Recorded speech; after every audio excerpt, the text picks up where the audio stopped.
Hi friends, welcome to our channel. ఎలా ఉన్నారు అందరూ? బాగున్నారా? నేను కూడా చాలా బాగున్నానండి. ఈరోజు చికెన్ కర్రీని టేస్టీగా ఎలా చేసుకోవాలో చూద్దామా. చికెన్ని చాలా రకాలు చేసుకోవచ్చండి, బట్ ఒక్కసారి మనం కూడా ట్రై చేద్దాం. చాలా బాగుంటుంది. మీరు కూడా ఒకసారి ట్రై చేయండి.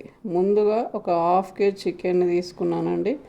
దాన్ని నేను నీట్గా వాష్ చేసుకున్నాను.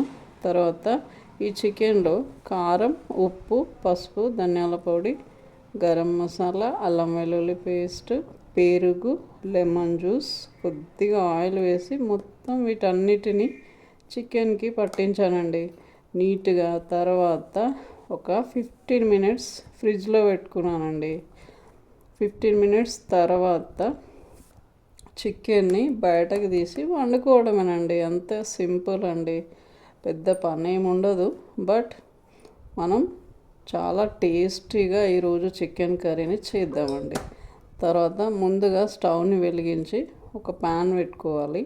అందులో ఒక 2.5 స్పూన్స్ ఆయిల్ వేసుకొని, ఆయిల్ వేడైన తర్వాత అందులో లవంగ, ఇలాచి, చెక్క, బిర్యానీ ఆకుని వేసుకొని కలుపుకోవాలండి. తర్వాత నేను ఒక 3 ఆనియన్స్ తీసుకున్నాను, మీడియం సైజు, ఒక టమాటో, పచ్చిమిర్చి, కొద్దిగా కరివేపాకు తీసుకున్నానండి.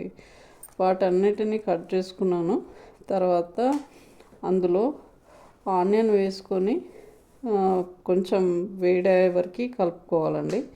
సారీ, కట్ చేసేది ఈ వీడియో అనేది స్కిప్ అయిందండి, సారీ. ఆయిల్లో ఆనియన్ వేసుకున్న తర్వాత అందులోనే పచ్చిమిర్చి కూడా వేసుకొని కొద్దిగా సాల్ట్ని వేసి కలుపుకోవాలి. సాల్ట్ అందులో వేసాం కానీ కొద్దిగా వేసాం కదండి, అందుకని ఇందులో కూడా కొద్దిగా సాల్ట్ వేసుకుంటే ఆనియన్ అనేటివి తొందరగా మనకు మగ్గిపోతాయండి. కొంచెం సేపు మూత పెట్టుకోవాలి, ఒక 2 మినిట్స్. తర్వాత మూత తీసి కట్ చేసిన కరివేపాకుని వేసి చికెన్ని వేసుకోవాలి. చికెన్కి మనం వేసిన మసాలాలు మంచిగా పట్టాయి కదండి, మంచిగా కలుపుకోవాలి. కొద్దిగా పసుపును వేసుకోవాలి. అప్పుడు వేసాము, కాకపోతే కొద్దిగా వేసాం కదా, అందుకని మళ్ళీ కొద్దిగా వేసుకున్నామండి. మంచిగా కలుపుకోవాలి. మంచిగా కలుపుకొని అందులోనే మనం కట్ చేసి పెట్టుకున్న ఒక టమాటాను వేసి బాగా కలుపుకొని ఒక 5 మినిట్స్ మూత పెట్టుకోవాలండి. అంతే, మనకు టేస్టీగా చికెన్ కర్రీ రెడీ అయిపోతుందండి.